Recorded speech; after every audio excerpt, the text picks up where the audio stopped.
చూస్తున్నటువంటి మీ అందరికీ మన ప్రభువును ఈ లోక రక్షకుడైనటువంటి యేసుక్రీస్తు నామములో వందనాలు తెలియజేస్తూ ఉన్నానండి.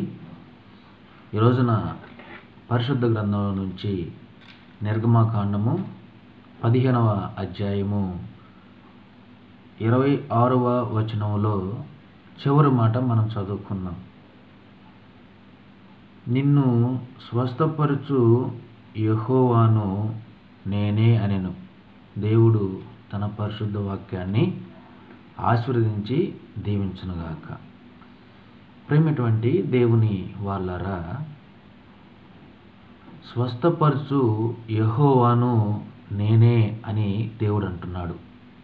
ఏమండి, ఎవరిని స్వస్థపరుస్తాడు, ఎప్పుడు స్వస్థపరుస్తాడు అనే విషయాన్ని మనం ఆలోచిస్తే, మొదటిగా ఆయన మాటను శ్రద్ధగా వినేవారిని, అలానే రెండవదిగా ఆయన ఆజ్ఞలను ఎవరైతే పాటిస్తారో వారిని స్వస్థపరుస్తాను అని దేవుడు అంటున్నాడు.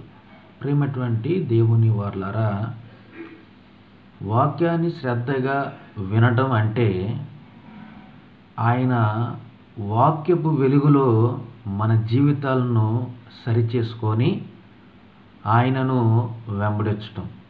ఏమండి, ఇది వాక్యాన్ని శ్రద్ధగా వినటం అంటే. ఇక రెండవది ఆయన ఆజ్ఞలను పాటించటం. ఏంటి యేసయ్య ఆజ్ఞలు ఏంటి? 10 ఆజ్ఞలు కాదండి. మనము పాత నిబంధన చట్టం కింద లేము, కొత్త నిబంధన కింద ఉన్నాం. కొత్త నిబంధనలో యేసుక్రీస్తు ఇచ్చినటువంటి ఆజ్ఞలు క్రైస్తవులు అనేటువంటి మనకు ఒకటి, నీ పూర్ణ ఆత్మతోనూ, నీ పూర్ణ హృదయముతోనూ, నీ పూర్ణ మనసుతోనూ నీ దేవుడైన యెహోవాని ప్రేమించాలి. ఇది మొదటి ఆజ్ఞ, ముఖ్యమైన ఆజ్ఞ. రెండవది, నిన్ను వలె నీ పొరుగువాణ్ణి ప్రేమించాలి. ఇది రెండవ ఆజ్ఞ. ఏమండి, ఈ ఆజ్ఞలను ఎవరైతే పాటిస్తారో వారికి దేవుడు స్వస్థత ఇస్తాను అని చెప్తున్నాడు. ఇప్పుడు ఆయన వాక్యాన్ని శ్రద్ధగా వినాలి, ఆయన ఆజ్ఞలను పాటించాలి. ఎవరైతే వీటిని చేస్తారో వారికి దేవుడు స్వస్థత ఇస్తాడు. అంతేగాని ఆయన చెప్పినటువంటి మాటలను మనం పక్కన పెట్టేసి నువ్వు ఎంత దూరంకి వెళ్ళినా నీకు స్వస్థత రాదండి. అలానే ఎన్ని కొబ్బరి నూనె డబ్బాలకి ప్రార్థన చేసి పూసుకున్న స్వస్థత రాదండి. ఎందుకంటే ఆయన చెప్పినటువంటి మాటలు మనం వినాలి. విన్నప్పుడు మనకు దేవుడు స్వస్థత ఇస్తాను అంటున్నాడు. కానీ ఈరోజు ప్రేమటువంటి దేవుని వాళ్ళారా, క్రైస్తవ సంఘాలలో, క్రైస్తవ సమాజంలో ఈరోజు దేవుడు చెప్పిన మాటలను పక్కన పెట్టేస్తున్నారు. ఎంతో దూరం వెళ్ళి నాకు స్వస్థత కావాలని చెప్పి కొంతమంది కర్చీఫ్లకు ప్రార్థన చేసుకున్నారు, కొంతమంది నూనెలకు ప్రార్థన చేసి నాకు స్వస్థత రావాలంటే ఎలా వస్తుందండి స్వస్థత? ఒక చిన్న విషయాన్ని మీకు తెలియజేస్తాను ప్రేమటువంటి దేవుని వాళ్ళారా. యేసయ్య దగ్గరకు 10 మంది కుష్ఠరోగులు వచ్చారండి. 10 మంది కుష్ఠరోగులు వచ్చి, దావీదు కుమారుడా మమ్మల్ని కరుణించాయి అన్నప్పుడు యేసయ్య ఒక మాట చెప్పాడండి. ఏ మాట చెప్పాడు? మీరు వెళ్ళి యాజకులకి కనపరుచుకోండి అని అన్నప్పుడు వారు వెళుతుండగా, ఏమండి, మార్గం మధ్యలో వెళుతుండగా వారికి స్వస్థత కలిగింది.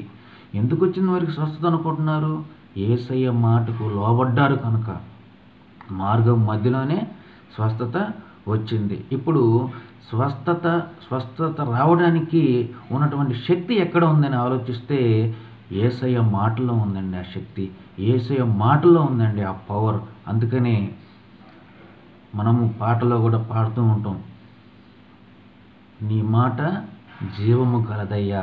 కనుక ప్రేమటువంటి దేవుని వాళ్ళరా, ఆయన మాటలో జీవం ఉంది, ఆయన మాటలో అద్భుతం ఉంది, ఆయన మాటలో స్వస్థత, విడుదల ఉంది ప్రేమటువంటి దేవుని వాళ్ళరా. కనుక యేసయ్య చెప్తున్నాడు, మొదట నా రాజ్యాన్ని, నా నీతిని వెతకండి, అప్పుడు మీకు ఏది కావాలో నేను ఇస్తాను అని యేసయ్య చెప్పాడు. కనుక ప్రేమటువంటి దేవుని వాళ్ళారా, ఆయన మాటకు లోబడదాం, ఆయన మాటలో విడుదల ఉందండి. ఏ సమస్య అయినప్పుడు కూడా ఆయన మాటలు విని ఆయన మాటకు లోబడితే నీకు స్వస్థత కావాలా, దేవుడిస్తానంటున్నాడు.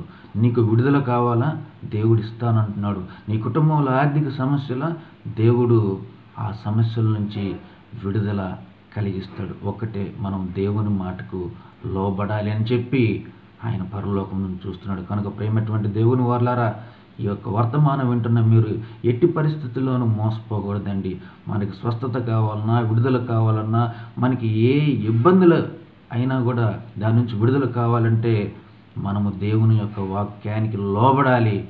అట్టి కృప, అట్టి ధన్యత దేవుడు మనకు అనుగ్రహించి, ముందుకు నడిపించి, బలపరిచి, ఆశీర్వదించి దీవించునుగాక. అందరికీ వందనాలండి. ఇంకొక కార్యక్రమంలో మరలా మనం కలుసుకుందాం. అంతవరకు